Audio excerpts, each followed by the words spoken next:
Rightio. Inside's looking a bit better now. Just need to do the radio.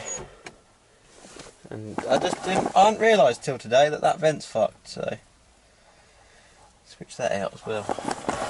Oh yeah. I'm happy. Steering wheel's the next thing to address, so it's a bit worn out the top, but mainly the issue I've got is that it's all good till you get to here and you can turn the foam. So basically the foam's come off of it's come unbonded. So what I've got an idea. If I can get like a thin straw or thin tube or something and a syringe, jam some epoxy or something underneath that foam, because that's all that's happened up there, just in this bit where your hand goes, because it's obviously done nearly 250,000 miles. There's been a lot of hand holding going on that bit. Look how shiny the gear stick is. Look at that. We'll have to make some custom jobby for that. This, I'm not sure whether to just get a nice aluminium plate cut out with my name or something custom on there, or a little pocket, because I'm seeing this here and I'm thinking, you know. And then just a hole for the shifter to poke out of, because it just need like a 60mm, maybe a 70mm hole. Not sure, to be honest. Or I could get the missus to stitch me up a gaiter out of like camouflage material or some olive green canvas. I don't know why, because it's a white truck, but I'm just thinking drab olive green canvas door cards and gaiter might be a bit different, you know. Everyone does the old black Alcantara. Oh yeah, I've done a build, I've done interior. Well, we're not going to do that. So just some second-hand Mark II seats, some bit olive drab. It'll be alright. Going to keep the outside looking pretty rough on purpose. Speaking to Thomas, because I've CMM'd the Bellhausen of the WLT gearbox, and I sort of said to him, oh well, you know, if you haven't measured it already, I've got the drawing, so have it if you want. And he's like, oh yeah, I'm going to put a 605 in mine. And then he's like, oh, two-wheel drive would be even easier because you don't need a transfer case. I'm like, yeah, actually. Get an OM602 and a gearbox, and it's all mechanical. The only thing is, I don't want to go swapping it over and then it be an absolute pig on fuel, because there's no point, you know, this is working so far for the moment. But it did get me thinking, like, yeah, if you could find a real cheap Mercedes that was rotten, or going for scrap or what have you. It's a fucking S-Max, are you serious? Yeah, if you could find a Mercedes that were dead cheap, get the box, if it's P pump, or MW pump even, you know, stop solenoid, I don't know what else they'd have on them, to be honest, maybe a cold start advance, that'd be that. Bung it in, engine mounts, custom length prop, be lovely. Yeah, I'm not sure where the vac pump is on those, maybe it's on the back of the alternator, I don't know, but that'd be the only thing you've got to rig up really, vac pump and power steering. We'll see. I'll keep my eye open. But yeah, two-wheel drive, like, the range of engine bay is pretty empty, so it kind of lends itself to having a bigger engine in there anyway. And obviously a 4-pot length, so V8 is the same length, wider. And a 5-cylinder, yeah, you'd probably get away with it with an electric fan. But yeah, cool. So let's stop thinking about that, because before we know it we'll have another project truck. We'll have 2 project trucks on the drive, both broken, both in pieces, and then we'll be working to work anyway. I'm thinking here, because it's electronic pump and that, I was like, oh, Ron box, every mod, all that kind of stuff. And I know the turbo's only pushing 4 psi, but then I was even thinking this morning driving it, I wonder what the EGTs are like as standard. But then I'm like, no James, just leave it, and then when you drive it, you just cruise it, you know, nice and easy. Last couple of days, especially doing long journeys in this, I keep looking up here for the EGT gauge and the boost, thinking, oh, you know, she might be getting warm, it's a long old hill, and I'm like, oh no. Ignorance is bliss, you know. Right, old wheels off, look at that, steel wheel. The nuts are a bit mullered, so it should be a 60-degree seat on them, but they're a bit worn out, as you can see. So I've just nicked 2 nuts off the trailer. and they sit in there alright. They've still got a bit of shank on them. What we might have to do, because the seats are a bit bigger, the nuts sit further in, what we might have to do is just take some nuts on the lathe, and because the wheel's sitting up here, this bit's going to poke through the back. You might have to shorten the nuts a little bit so they don't bottom out. But it's basically on there, it's sitting about 10mm per hour because I need to open up this. But yeah, some room around the back, and they're sitting nearly flush with the arches, so maybe just chuck some 10mm wheel spacers or something on there. Maybe not 10mm because there's not a lot of engagement on those. If you have a look here,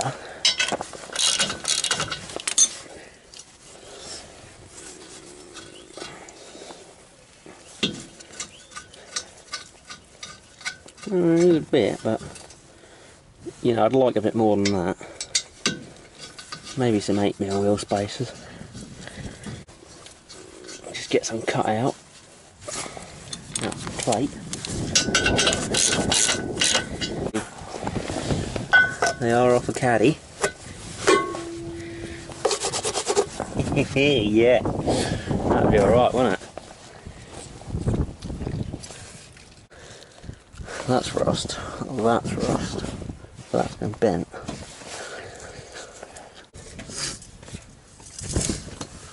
Need a straight edge as well. So I obviously did a video on wheel offset, but basically we're going to measure the width. I'm going to say the width's 6. The 0 offset would be at 3 inches from the back, so it's in the middle. And these obviously sit in the car, in the arches, so they're positive offset. So I'm going to grab a straight edge and measure from there to here.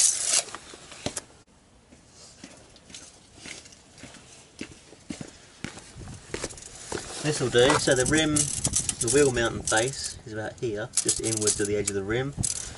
I'm going to put that up against it. I'm going to measure to the inside of this, and it is 110mm. So 110mm off a 6J, that is obviously 150. So you're 40, 110 back spacing. So from 75 to 110, you are 25, 35mm offset. Yeah, that's right, 35mm. And you can theoretically check that by saying, right, that's on there.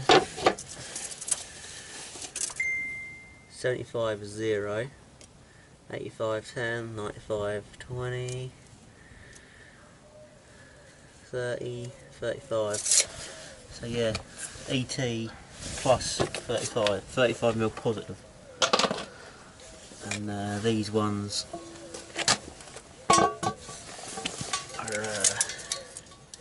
I'll tell a lie, they're 7.5J bugger. Bugger. Well, they're 8.5 total, so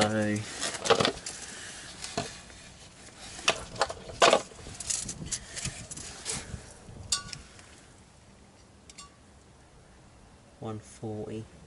So 140 from the back of 215 is, do some maths here,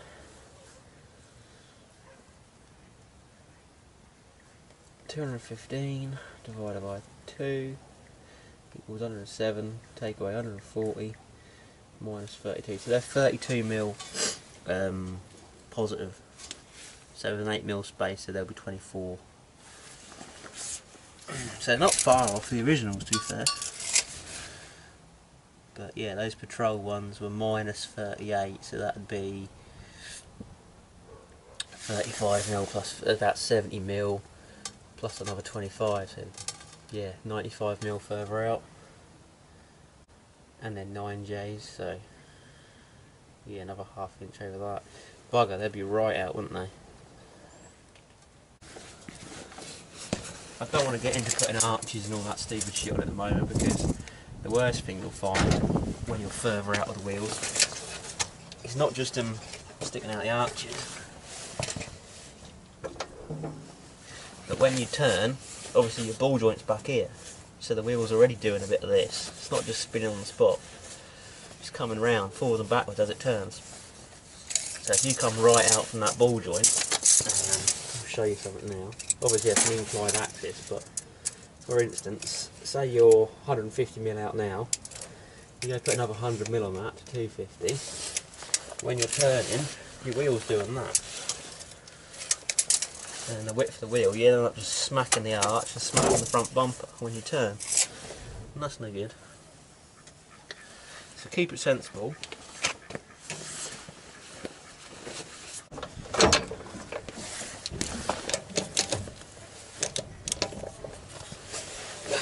So I was just thinking the other day about running boards and how a lot of the Australian utes have got running boards. They look quite cool. And the green truck I bought, which was an actually Australian truck, but that's by the by, that had some running boards on it. But I took them off when me and Charlie chopped it in half.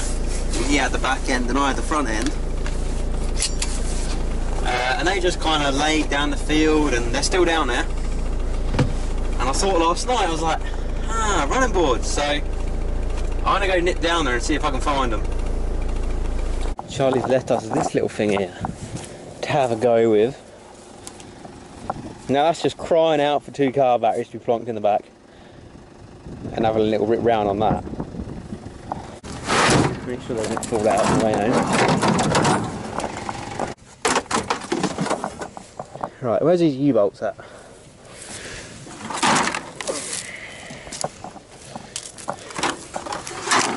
Just a few wings. Oh look!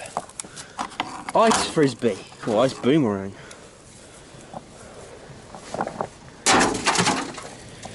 U-bolts. Let's not lose focus here. Oh, more. As you can tell, I'm highly organised and I don't keep rubbish. Only if it's Ranger related. Can't if anyone wants it. That reminds me. What did I do with that other cat off of mine? I don't know.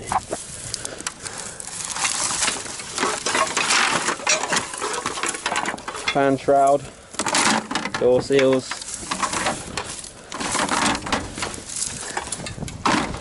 radiator hose, bump stop, you know. Where else do you keep yours? Ah, fucking spot. There's one of the U-bolts. That's 2, so that's one side. 3. Skid plate for the transfer case. I wonder if the Mazda grille would fit the Ford. I don't know. Right. I need to sort all this out big time. Anti-roll bars. I think the 4x4 anti-roll bars are different, but otherwise you could stick a 4x4 anti-roll bar on 2-wheel drive. It'd obviously be stiffer, more race. Steering drag link. Tank guard. There's the 3 U-bolts I've already got out. Gearbox cross member. Front cross member. Diff cross member. Tow hook. There's another U-bolt there. And there's another one here. Nice. Another drag link. That is a power steering hose. Another drag link. Diff bracket. Yeah. Need to sort that out. So there's one U-bolt on there already. 4. Just looking for one more.